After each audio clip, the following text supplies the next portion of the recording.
The betrayal arrived not with a scream or a physical blow, but with the soft, innocuous vibration of a smartphone resting against an heirloom mahogany table in the heart of Charleston.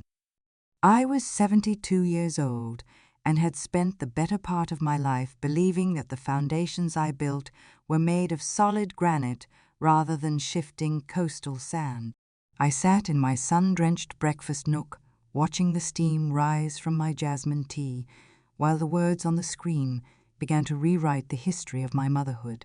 My son, Elias, had sent a message that felt like a surgical strike against my soul, stating that I should never expect him to provide care or support in my twilight years, because he had a demanding career and a family of his own to prioritize.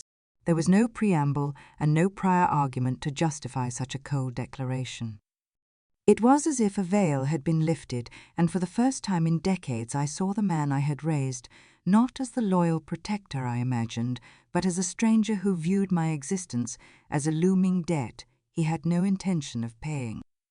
My name is Beatrice Vance, and I have lived in this historic district of South Carolina for over 40 years. My late husband Thomas and I had built a legacy from the ground up, starting with a small architectural firm that eventually designed some of the most beautiful residences in the Low Country. We worked through hurricanes and economic recessions, always prioritizing the future of our only child. We didn't just give Elias a life of comfort, we gave him every tool for success, including an Ivy League education and a substantial down payment on his first home. When Thomas passed away 8 years ago, from a sudden stroke, I poured all my remaining love into Elias, his wife Madeline, and my 2 grandchildren, Leo and Clara. I thought our bond was unbreakable.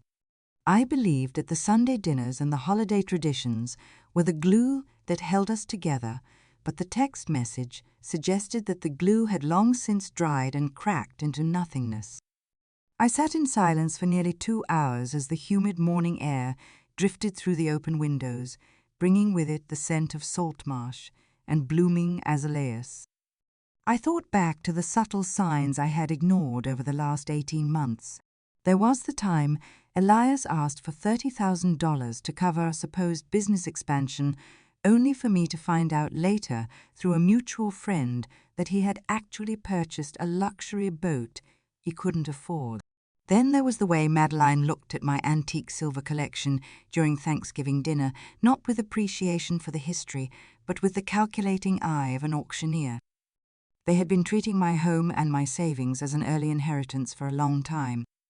I had allowed myself to be blinded by the hope that I was being a supportive grandmother, when in reality I was being farmed for my resources. I did not respond with anger. I did not call him to beg for an explanation, or to remind him of the nights I stayed awake when he was a feverish child.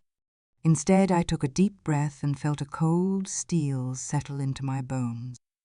I typed 2 simple words in response to his cruel message, stating only okay, and then I set the phone face down on the table. If my son wanted to draw a line in the sand, I would respect it, but I would also ensure that the sand on my side belonged entirely to me. I knew what I had to do next. It was time to visit the offices of Sterling and Associates to see my longtime friend and legal counsel, Arthur Sterling. Arthur was a man who moved with the deliberate slowness of a sea turtle, but possessed a mind as sharp as a diamond glass cutter. When I walked into his office overlooking the Cooper River, he didn't need to ask why I was there. He could see the change in the set of my shoulders and the hardness in my eyes.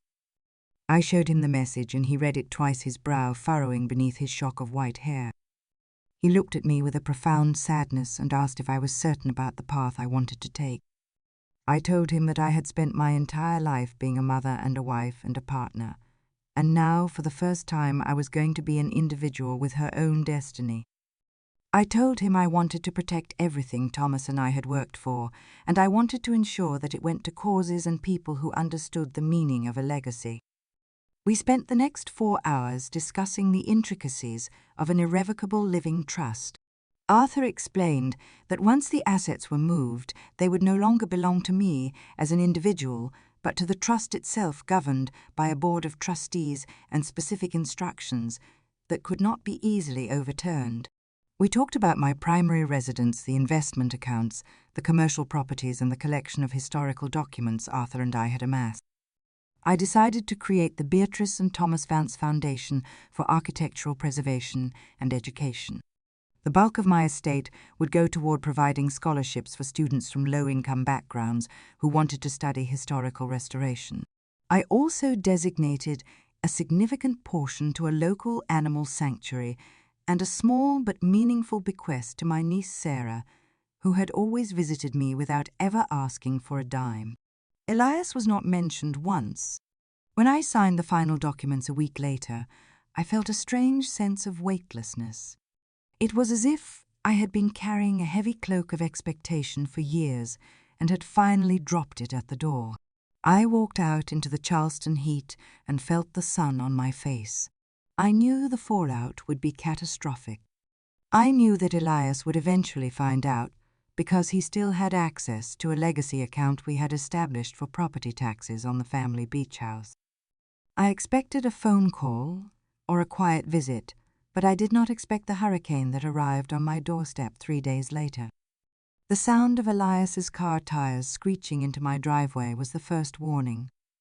I was in my backyard garden, tending to the heirloom roses that Thomas had planted for our 25th anniversary. Elias burst through the wrought iron gate, his face a mask of primal fury. He didn't even greet me before he began shouting about the missing funds and the lawyer's fees he had seen on the bank statement. He demanded to know where the money had gone and why I was acting like a senile old woman who had lost her mind. I stood up slowly and brushed the soil from my gardening gloves, looking at him with a calm that seemed to unsettle him even more than anger would have. I told him that since he had clearly stated he would not be taking care of me in my old age, I had taken it upon myself to ensure that I was fully prepared for my own future. He loomed over me, his shadow blotting out the afternoon sun. He told me that the money was his birthright and that I was stealing from his children and his family. He claimed that I was being vindictive and that I was clearly under the influence of Arthur Sterling or some other predatory advisor. I reminded him of his own words in the text message and pointed out that a man who has his own life and family to prioritize should not be so concerned with the finances of a mother he intends to abandon. The conversation devolved quickly as his wife Madeline arrived to join the assault. She spoke with a deceptive softness, suggesting that perhaps I needed a psychiatric evaluation or a stay in a luxury assisted living facility where my needs could be managed by professionals. They were no longer hiding their intent. They wanted control, and they wanted it immediately. I told them to leave my property and informed them that any further communication would have to go through my legal team. Elias screamed that I would never see the grandchildren again and that I would die alone in this big, empty house. The threat of losing Leo and Clara hit me like a physical blow to the chest, but I stood my ground. I watched them storm away and felt a deep, hollow ache in my heart where my son used to live. That night I sat in the darkness of my living room and wondered if I had made a terrible mistake. Was I being too harsh? Was I letting my pride destroy what was left of my family? But then I remembered the calculation in Madeline's eyes and the sheer entitlement in Elias's voice. They didn't love me. They loved the potential of me. The legal battle that followed was a masterclass in psychological warfare. Within 2 weeks I was served with a petition for guardianship. Elias and Madeline were claiming that I was suffering from significant cognitive decline and was no longer capable of managing my own affairs. They used the creation of the trust as evidence of my irrationality. They dug up every small mistake I had made over the last year, including a minor fender bender in a parking lot and a time I had forgotten to pay a utility bill on time. They were trying to paint a picture of a woman who was a danger to herself. Arthur Sterling was prepared for this. He had anticipated their move and had already arranged for me to undergo a series of independent evaluations by some of the most respected geriatric specialists in the Southeast. I spent days in clinical offices answering questions about my history, my finances, and my daily routines. I performed logic puzzles and memory tests until my mind felt like it had been through a marathon. The specialists were thorough, and their reports were unanimous. I was not only competent, but I possessed a mental acuity that was significantly higher than average for my age group. One psychiatrist even noted that my decision to protect my assets was a rational and prudent response to a documented threat of financial exploitation. The hearing took place in a courtroom that smelled of old wood and floor wax. I sat at a table next to Arthur, while Elias and Madeline sat across the aisle with a high-priced attorney who specialized in elder law. I watched as they presented their case, trying to turn my independence into a symptom of illness. They brought in a neighbor who claimed I had become reclusive, and a former employee of my architectural firm who suggested I had always been temperamental. It was a character assassination disguised as a legal proceeding. When it was my turn to speak, I walked to the stand with a dignity that I had practiced for 72 years. I spoke about the firm Thomas and I had built. I spoke about the philosophy of historical preservation and why I wanted my wealth to support the next generation of architects. I spoke about the text message Elias had sent me, and I entered it into evidence. The judge was a woman named Eleanor Thorne, who had a reputation for being a fierce protector, individual rights. She looked at the text message on the screen, and then she looked at Elias. She asked him if he had indeed sent those words to his mother. He stammered and tried to explain that he was under stress and that he didn't mean it the way it sounded. The judge didn't look convinced. She then looked at the financial reports Arthur had prepared, which showed that Elias and Madeline were living far beyond their means and had recently taken out several high-interest loans against their own home. It became clear to everyone in the room that the petition for guardianship was not an act of love, but an act of desperation. The judge's ruling was swift and devastating for my son. She dismissed the petition, stating that there was no evidence of cognitive decline and that my decisions were entirely within my rights as an autonomous adult. She went further and rebuked Elias for what she called a blatant attempt at financial elder abuse through the legal system. When we walked out of that courtroom, I felt a sense of justice, but I did not feel a sense of joy. I watched Elias and Madeline huddle with their lawyer, their faces pale and drawn. I knew they were facing a financial abyss, and I knew that they would likely blame me for every hardship they encountered from that day forward. In the months following the trial, I began to rebuild my life around a different kind of family. I reached out to my niece Sarah, and we began to spend more time together. She was a school teacher with a gentle soul and a deep appreciation for history. We spent afternoons touring the historic houses of Charleston, and she helped me organize the archives of the Vance firm. I also began to get involved with the Scholarship Foundation and the Animal Sanctuary. I found that giving my time and my resources to those who actually needed them brought a sense of fulfillment that I had never experienced during the years I was simply funding Elias's lifestyle. However, the silence from my grandchildren was a constant source of pain. Elias had followed through on his threat, and I was completely cut off from Leo and Clara. I sent cards and gifts for their birthdays and for Christmas, but I never knew if they received them. I heard through mutual acquaintances that Elias was telling them that I was sick and that I didn't want to see them anymore. It was a cruel lie, but there was nothing I could do to counter it without dragging the children into the middle of a legal war.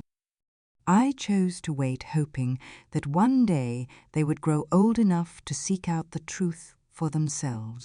The true test of my resolve came a year later when I received a frantic phone call from Madeline. Her voice was stripped of its usual polished arrogance and was replaced by a raw terror. She told me that Elias had been involved in a serious car accident and was in the intensive care unit with multiple injuries. She begged me to come to the hospital, and she hinted that they were in a dire financial situation because their insurance had lapsed due to unpaid premiums. For a moment, the old mother in me wanted to rush to his side and write a check to cover everything. I wanted to forgive and forget and pretend that the last 2 years hadn't happened. But then I remembered the courtroom and the lies and the way they had tried to strip me of my dignity. I told Madeline that I would pray for Elias's recovery, but that I would not be coming to the hospital and I would not be providing any financial assistance. I reminded her that Elias had chosen to have his own life and family and that he was now responsible for the consequences of his choices. I told her that if she needed emotional support, I could recommend a counselor, but that our relationship as family had been severed by their own hands. It was the hardest thing I have ever had to say, but it was also the most honest. I realized then that true love includes the ability to let people face the reality they have created for themselves. Elias eventually recovered, but the accident left him with a permanent limp and a mountain of medical debt. They lost their home and had to move into a small apartment on the outskirts of the city. I watched from a distance as their lives were humbled by the weight of their own arrogance. I continued to live in my house on the park, maintaining the gardens and the history that Thomas and I had cherished. I became a fixture in the local community, known as the woman who stood her ground and who built a legacy that would last long after her name was forgotten. The turning point for my relationship with my grandchildren came when Leo turned 18. He appeared at my door one evening looking so much like a young Thomas that it took my breath away. He told me that he had found the letters I had sent over the years hidden in a box in his father's closet. He had read them all, and he wanted to know the truth about why his parents and his grandmother didn't speak. We sat on the porch for hours, and I told him the story not with bitterness, but with a factual clarity. I showed him the trust documents and the foundation, and I explained why I had made the choices I made. I told him that I loved him and Clara, and that my door would always be open to them, but that his parents were no longer welcome in my life. Leo began to visit me regularly, and soon he brought Claire with him. They were bright and curious young people who were eager to learn about their family history. I helped Leo with his college tuition through the Scholarship Foundation, and I watched with pride as he excelled in his studies. He chose to study architecture just like his grandfather, and he eventually came to work for the foundation. Through my grandchildren, I found a way to bridge the gap between the past and the future, and I realized that while I had lost a son, I had gained a legacy that was built on truth rather than obligation. The human lesson in my story is one of boundaries and self-respect.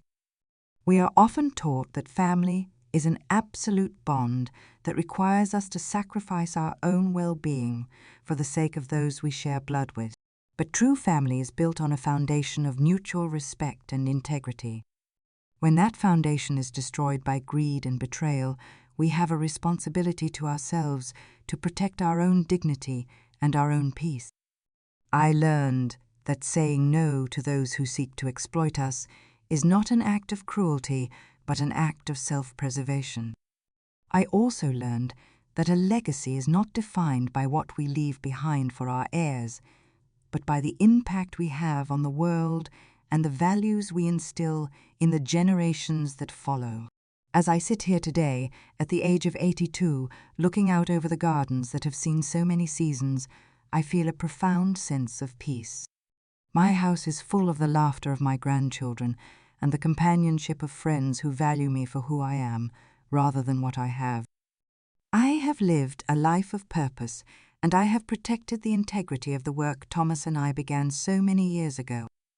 Elias still lives in the city, and while we do not speak, I know that he is aware of the foundation and the success of his children. I hope that one day he finds his own sense of peace and realizes that the greatest wealth a person can possess is not found in a bank account, but in the strength of their character. The journey from that first text message to this moment has been long and difficult, but I would not change a single step of it. It was a journey of rediscovering my own strength and learning that even in our later years we have the power to redefine our lives. I am Beatrice Vance, and I am the architect of my own destiny. I have learned that the most beautiful structures are not made of wood or stone, but of the resilience of the human spirit. I have learned that we must never allow ourselves to be treated as a means to an end, and that we must always have the courage to stand up for the truth even when it is painful. My life in Charleston remains a testament to the idea that a woman can be both a mother and a person with her own agency.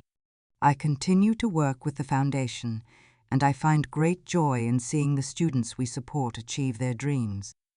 I often walk through the city and see the buildings that Thomas and I designed, and I feel a deep connection to the history of this place.